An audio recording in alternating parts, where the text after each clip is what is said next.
In the biblical story that I read earlier on about the Tower of Babel, well, in the story, a united human race migrates to Shinar, which is lower Mesopotamia, which I think is today is Iraq, is modern Iraq, and all speaking a single language. And then, as the story said, they built a great city with a tower that would reach the sky. And this upset God, or Yahweh, as the Jewish people knew or called God. And Yahweh, observing these efforts and remarking on humanity's power in unity, disintegrates their common speech. And now they can no longer understand each other. And then scatter them around the world with the city unfinished and all speaking different languages. Now there are suggestions that Babel is the Hebrew for Babylon, meaning the gate of God. Also that the word Babel comes from the Hebrew word Balal, meaning to jumble or to confuse others. It is a story in many ways, poetically telling or explaining the origins of multiplicity of languages that we have in our world today. And to some extent, how that was God's design, because God feared his own creation. God had decided that humans had blasphemed him by building the tower and that reaching for the heavens. And the punishment for this was multiple languages, so we could no longer understand each other. Mind you, many of us speaking the same language don't understand each other. So God was somewhat of a jealous God, or a fearful God of his own creation. Now, of course, there are always contradictions in the Bible, because prior to this story in the text, in Genesis 10:5, tells us that the descendants of Japheth, Gomer, and Yavin dispersed with their own languages long before the Tower of Babel. So that is always the case with the Bible. There are paradoxes and there are contradictions. Now, what God didn't appreciate was the ingenuity of his own creation. And little did he know that they would go on to create the Berlitz Language School, which is helping everybody once again to understand each other. And all the other, I'm looking out at one of them, language teachers who encourage people to understand each other. Would God be angry with them? All you that sit out there who teach languages each to the other, hoping that the world can understand again, are you going against God's great plan?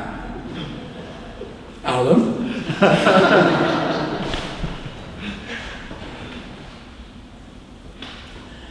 Now, it's interesting to observe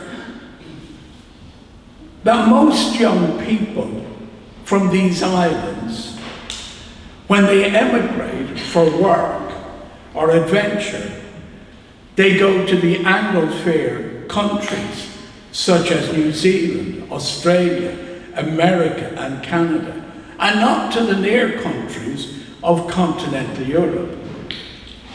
10,000 young Irish people emigrated for work to Germany, but 300,000 to Australia alone. because they see, in this case, English as their common bond, where they can go and live amongst those who speak the same language. And there is a comfort in sitting amongst people who speak the same language. I was telling at the book club the other night, when I was very involved in European projects, when I was a trade union official, and the whole concept of Leonardo and all the other projects was to bring us together to write major reports for the European Commission. And then the reports were weighed and put on shelves, never to be read or touched again. But the real thinking behind it was to create a new sense of a European. But when we sat in the restaurants and at the meetings, it was always the case. The English would look at the Irish and say, fancy a pint. And we'd go to the nearest pub and think, I can't really take all this German and French, can you? No, not really. And that is because there was a comfort in speaking the same language. Things were said that we understood, nuanced language. And here, sadly, in Northern Ireland, well, throughout the whole of Ireland, to some extent, language continues to divide. Where sadly, the Irish language, Gaelic, is considered weaponized by one side. And it saddens me to see a small, modest project, a school caught up in the middle of a row about communities and culture in East Belfast. Now, I hastily add, I'm not sentimental about the Irish language. My experience as a youngster with Irish was not a good one. We were bullied and beaten into speaking Irish in school. I listened to the Joe Duffy show, the live line on RT about 2 weeks ago. And of course, there's more and more exposes of clerical abuse in the Republic of Ireland in particular. But Joe had a number of people on, one particular man, who was beaten black and blue because he wouldn't answer questions in Irish. Beaten black and blue. And he wept on the radio as he told Joe Duffy the way he was treated by the Christian Brothers. He said it brought him up to hate the Irish language and everything associated with it. I don't think that exists in the South anymore, but most certainly it did amongst my generation. And I think Isabella's generation.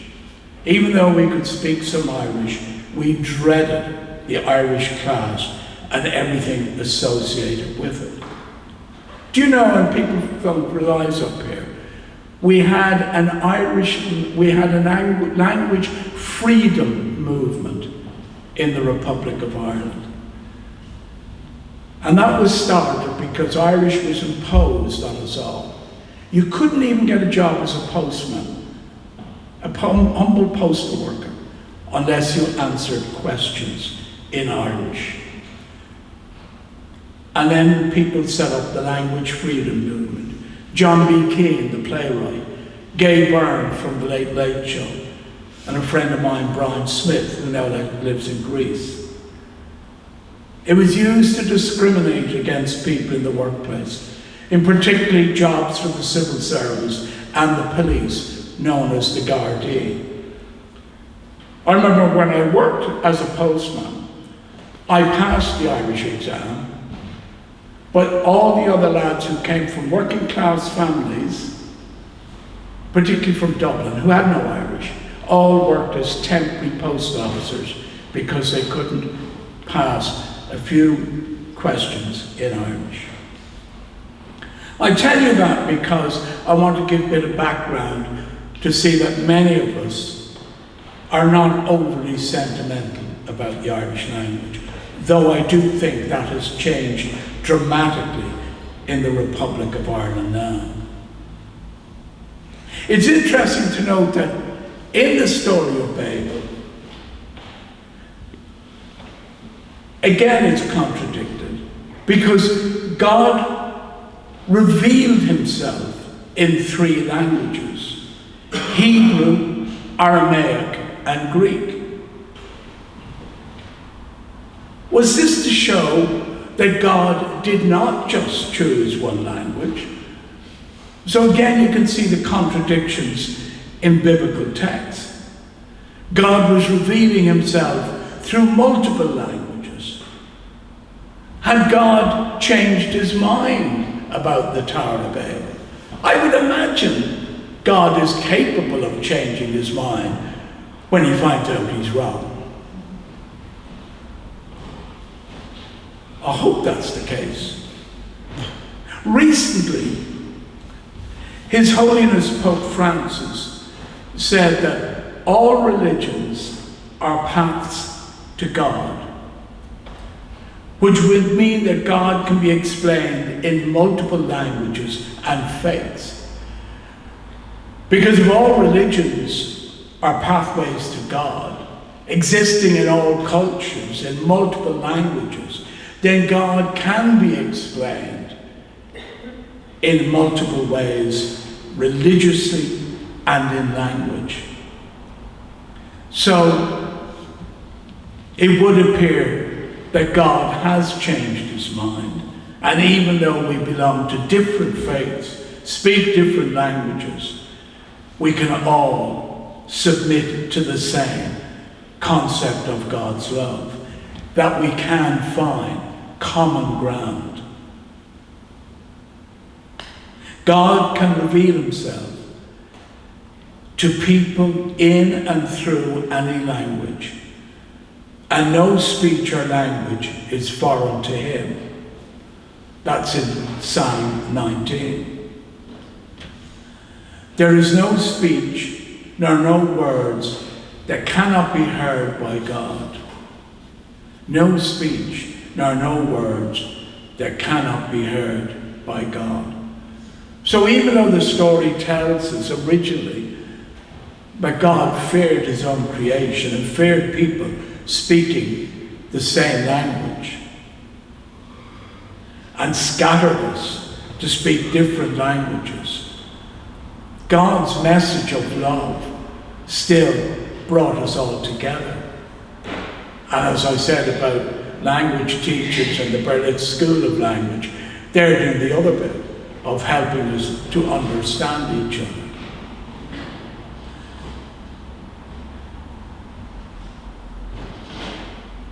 Gunyeir Antar de Tourist means may you make a good journey through life. And it's interesting that tourist, journey, pilgrimage, is the name of the Irish language project in East Belfast, which was created by many people, but in particular Linda Irvine. And she has done incredible work in promoting the Irish language amongst people and in a neighbourhood where it would be generally accepted that people might be hostile to the Irish language. And now her ambition is to set up a small integrated school. Now our denomination, the non-subscribing Presbyterians, played a major role in establishing integrated education here in Northern Ireland. Lagan College. We were one of the major contributors and churches, well, probably the only church, I think, involved in Lagan College. supported by our friends, the General Assembly of Unitarians in Britain and the Remonstrant Church in the Netherlands, all gave us support on that. We were strong supporters of integrated education, and still are. The idea of children, irrespective of their background, being educated together. But the controversy over the school in East Belfast is disappointing, to say the least, because first and foremost, for us, it's an integrated school, bringing children of different backgrounds together. But that's not the issue. The issue is language. The issue over the medium in which the children are taught, Irish, is causing concern. And this is a sad reflection on where we are. I, by the way, am speaking to both sides in the debate, not with a lot of success, but with some success. I'm not naive. Language is not neutral. And as we saw, anybody who went to see the film Kneecap, which I went to see and enjoyed, but it really worried me when repeated over and over again that every Irish word spoken is a bullet from a gun. You can see how that plays out in Northern Ireland. But to blame and to pick on a modest project, which is a school, an integrated school, bringing children from different backgrounds together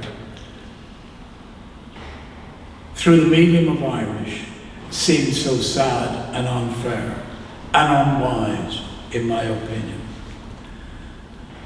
And I hope and pray that it can be resolved and that people can be reconciled. I'm eternally optimistic, and even some of the hardliners I've spoken to have shown some leeway or fraction in their points. I wish Scoil na Soilte every blessing on its tourist journey. And to all the people involved, I wish Banach de Orav. God bless you all. Amen.